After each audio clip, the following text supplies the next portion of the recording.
Welcome to the Genius Factory. Enjoy the video. In this video, I will show how to make tacos at home with papad. First, let's prepare our unique taco shells. Papad is a thin, crispy Indian cracker, offering a delightful crunch. You can roast it over an open flame for a few seconds, microwave it for about 30 seconds, or quickly fry it in hot oil until it puffs up.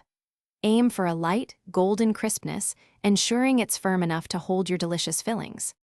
Next, let's focus on the heart of your taco, the filling. You can choose anything from seasoned ground beef or chicken to a vibrant mix of black beans and corn, or even sautéed paneer. Remember to season your filling generously with classic taco spices like cumin, chili powder, and a pinch of oregano. Cook it until it's flavorful and slightly dry, preventing your papad shell from becoming soggy.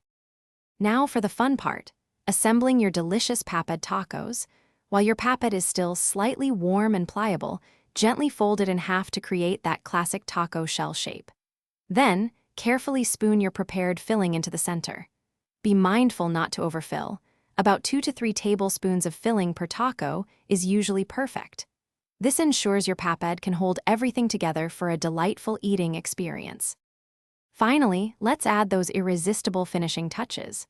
Top your papad tacos with your favorite fresh ingredients, such as crisp shredded lettuce, juicy diced tomatoes, and a generous sprinkle of shredded cheddar cheese.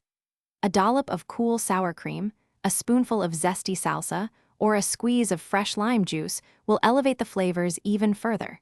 Serve them immediately to savor the wonderful crispness of the papad before it softens. Thanks for watching. If you found this helpful, don't forget to like and subscribe.